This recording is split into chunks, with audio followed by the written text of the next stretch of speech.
एक बार देवर्षि नारद जी भगवान विष्णु जी से पूछते हैं, हे प्रभु, आपको बहुत सारे भक्त पूजा करते हैं और बहुत सारे भक्त आपका उपवास भी रखते हैं, लेकिन आप सभी को दर्शन क्यों नहीं देते हैं?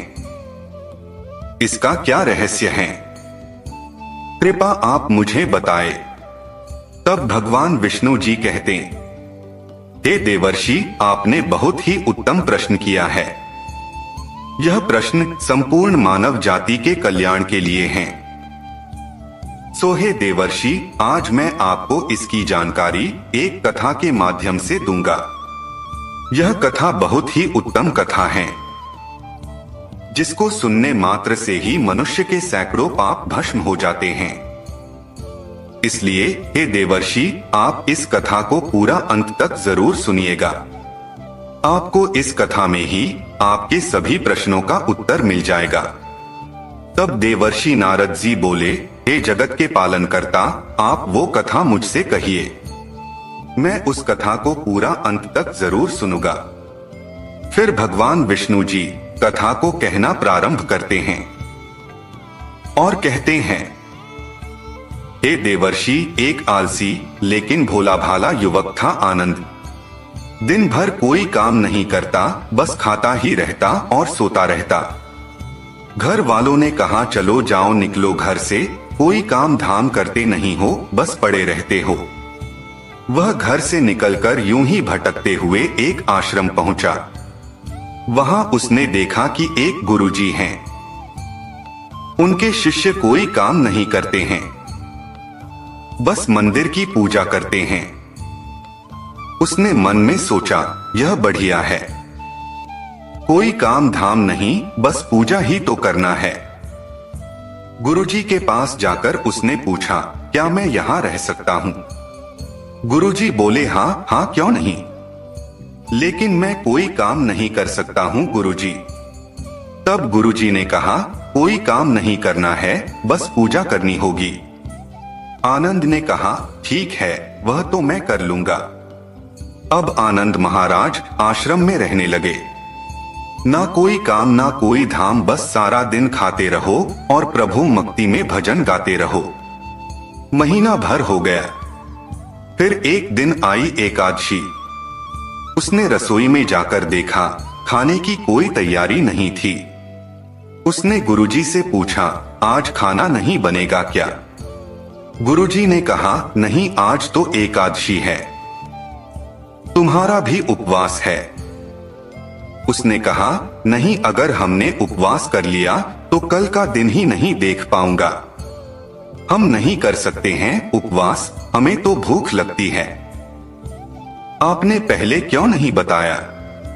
गुरुजी ने कहा, ठीक है, तुम ना करो उपवास, पर खाना भी तुम्हारे लिए कोई और नहीं बनाएगा, तुम खुद बना लो। मरता क्या न करता, गया रसोई में। गुरुजी फिर आए और बोले, देखो, अगर तुम खाना बना लो तो राम जी को भोग जरूर लगा लेना और नदी के उस पार जाकर बना लो रसोई। ठीक है। लकड़ी, आटा, तेल, घी, सब्जी लेकर आनंद महाराज चले गए। जैसा तैसा खाना भी बनाया। खाने लगा तो याद आया, गुरुजी ने कहा था कि राम जी को भोग लगाना है। वह भजन गाने लगा, आओ मेरे राम जी, भोग लगाओ जी, प्रभु राम आइए, श्री राम आइए, मेरे भोजन का भोग लगाइए। कोई ना आया तो बेचैन हो गया कि यहाँ तो भूख लग रही है और राम जी आ ही नहीं रहे। भोला मानस जानता नहीं था कि प्रभु साक्षात तो आएंगे नहीं, पर गुरुजी की बात मानना जरूरी है। फिर उसने कहा, देखो प्रभु राम जी, मैं समझ गया कि आप क्यों नहीं आ रहे हैं। मैंने रूखा सूखा बनाया है और आपको तरमाल खाने की आदत है, इसलिए नहीं आ रहे हैं। तो सुनो प्रभु, आज वहां भी कुछ नहीं बना है, सबकी एकादशी है, खाना हो तो यह भोग ही खा लो। श्री राम अपने भक्त की सरलता पर बड़े मुस्कुराए और माता सीता के साथ प्रकट हो गए। भक्त असमंजस में पड़ गया। गुरुजी ने तो कहा था कि राम जी आएंगे, पर यहाँ तो माता सीता भी आई हैं। और मैंने तो भोजन बस 2 लोगों का बनाया है। चलो कोई बात नहीं, आज इन्हें ही खिला देते हैं। बोला, प्रभु मैं भूखा रह गया, लेकिन मुझे आप दोनों को देखकर बड़ा अच्छा लग रहा है। लेकिन अगली एकादशी पर ऐसा न करना। पहले बता देना कि कितने जन आ रहे हो, और हाँ, थोड़ा जल्दी आ जाना। राम जी उसकी बात पर बड़े मुदित हुए, प्रसाद ग्रहण करके चले गए। अगली एकादशी तक यह भोला मानस सब भूल गया। उसे लगा प्रभु ऐसे ही आते होंगे और प्रसाद ग्रहण करते होंगे। फिर एकादशी आई। गुरुजी से कहा, मैं चला अपना खाना बनाने। पर गुरुजी, थोड़ा ज्यादा अनाज लगेगा, वहां 2 लोग आते हैं। गुरुजी मुस्कुराए, भूख के मारे बावला है। ठीक है, ले जा और अनाज ले जा। अब की बार उसने 3 लोगों का खाना बनाया। फिर गुहार लगाई, प्रभु राम आइए, सीताराम आइए, मेरे भोजन का भोग लगाइए। प्रभु की महिमा भी निराली है। भक्त के साथ कौतुक करने में उन्हें भी बड़ा मजा आता है। इस बार वे अपने भाई लक्ष्मण, भरत, शत्रुघ्न और हनुमान जी को लेकर आ गए। भक्त को चक्कर आ गए।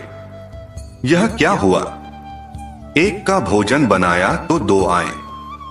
आज 2 का खाना ज्यादा बनाया तो पूरा खानदान आ गया। लगता है आज भी भूखा ही रहना पड़ेगा। सबको भोजन लगाया और बैठे बैठे देखता रहा। अनजाने में ही उसकी भी एकादशी हो गई। फिर अगली एकादशी आने से पहले गुरुजी से कहा, गुरुजी, ये आपके प्रभु राम जी अकेले क्यों नहीं आते हैं? हर बार कितने सारे लोग ले आते हैं। इस बार अनाज ज्यादा देना। गुरुजी को लगा कहीं यह अनाज बेचता तो नहीं है, देखना पड़ेगा जाकर। भंडार में कहा, इसे जितना अनाज चाहिए दे दो, और छुपकर उसे देखने चल पड़े। इस बार आनंद ने सोचा, खाना पहले नहीं बनाऊंगा, पता नहीं कितने लोग आ जाएं। पहले बुला लेता हूं, फिर बनाता हूं। फिर टेर लगाई, प्रभु राम आइए, श्री राम आइए, मेरे भोजन का भोग लगाइए। सारा राम दरबार मौजूद। इस बार तो हनुमान जी भी साथ आए, लेकिन यह क्या प्रसाद तो तैयार ही नहीं है। भक्त ठहरा भोला भाला, बोला, प्रभु इस बार मैंने खाना नहीं बनाया। प्रभु ने पूछा क्यों? बोला, मुझे मिलेगा तो है नहीं, फिर क्या फायदा बनाने का, आप ही बना लो और खुद ही खा लो।